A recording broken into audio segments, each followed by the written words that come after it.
You know, we're always being told to learn more, know more, consume more information. But what if the most valuable skill in our world today isn't learning, but unlearning? We're going to dive into this pretty wild idea through a fascinating story about the curse of knowing it all. I know, it's a strange question, right? But it is right at the heart of our story today. We're going to explore it through the life of a man named Dr. Marcus Webb, a man who, and I mean this literally, knew everything. So, meet Dr. Webb. He was 143 years old, and after integrating his mind with thousands of others and downloading entire archives, his brain held the sum total of all human knowledge. But here's the thing, it was absolutely destroying him. This wasn't some cool superpower. It was a prison of endless, crushing complexity. Okay, so imagine a little kid asks you this in the park. You'd say 4 without even thinking and move on. For Marcus, though, this simple, innocent question triggered a complete mental explosion. See, he couldn't just answer 4. The second he heard the question, his mind just cascaded through different number systems, the axiomatic principles of math, different logical frameworks, deep philosophical debates, and the entire history of mathematics. Every single thought just branched out into this infinite web of associations. It was paralysis by analysis, but on a scale you and I can barely imagine. And this condition made everyday life, well, impossible. I mean, one morning, he tried to decide if he should have a cup of coffee. A simple choice, right? But it spiraled into a deep analysis of caffeine's effect on adenosine receptors, the global economics of the coffee trade, the ethics of labor practices, even Hume's problem of induction.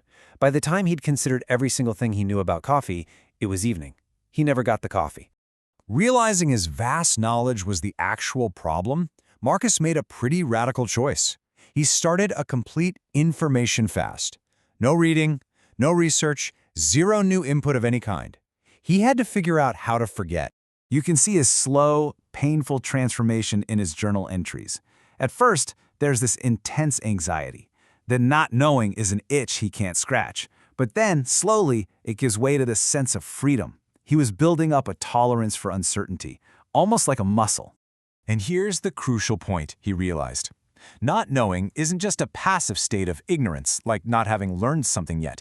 No, it's an active, disciplined skill. It's the ability to just experience the world directly, without that constant filter of analysis. And it takes real effort, attention, and a whole lot of practice. And it turns out, Marcus wasn't alone in this, not by a long shot. After he shared his story, he started hearing from thousands of other people who were drowning in their own expertise. And this led to the formation of the Unlearning Collective, a whole community dedicated to practicing this new skill together. I mean, this quote from another member, a cognitive scientist, really just captures the whole thing. She explained that she couldn't just talk to people anymore. She could only give them a meta-analysis, footnoted with 17 different research studies. She'd completely lost the ability for simple human connection. So, to help each other, the collective came up with these simple, but honestly really profound guidelines. The rules were clear. You don't answer questions with everything you know. I don't know was to be treated as a complete and valid sentence. Uncertainty was something to be celebrated, not a problem to be solved. And ignorance wasn't a failure, it was a practice. But as this whole movement grew, they stumbled upon this fascinating paradox. To become skillfully ignorant, they first had to learn a ton about cognitive science, philosophy, and contemplative traditions. Basically, they had to use knowledge to escape from knowledge. And this contrast is so key. They weren't trying to go back to some state of innocent, childlike ignorance. Not at all.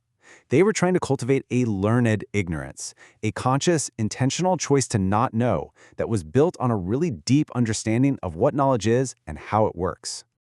So how did they solve this paradox? Well, the key insight wasn't about trying to delete information from their minds. It was something way more subtle. It was about changing their relationship to knowledge. A good way to think about it is like moving information from your computer's active memory, its RAM, to the hard drive. The knowledge is still there. You can access it if you need it, but it's not constantly running in the background, eating up all your processing power. This big insight led them to their core practice, what they called the unlearning, relearning cycle. And it's a dynamic, ongoing process, not some final destination you arrive at. Okay, so the cycle works in 3 phases. First, there's an intense period of unknowing, just clearing out all that mental clutter. Then you move into a phase of selective relearning, where you intentionally learn something you truly care about, but you go deep, not broad. And finally, there's maintenance, where you hold that chosen knowledge lightly while you continue to practice not knowing for everything else. It's kind of like breathing. Unlearning is the exhale. Relearning is the inhale. You need both. And that brings this whole story right back to us. In our age of constant information overload, maybe the greatest wisdom doesn't come from knowing all the answers. Maybe it comes from having the courage to figure out which questions are even worth asking in the first place. So, the final thought isn't just what can you unlearn, but who might you become if you did?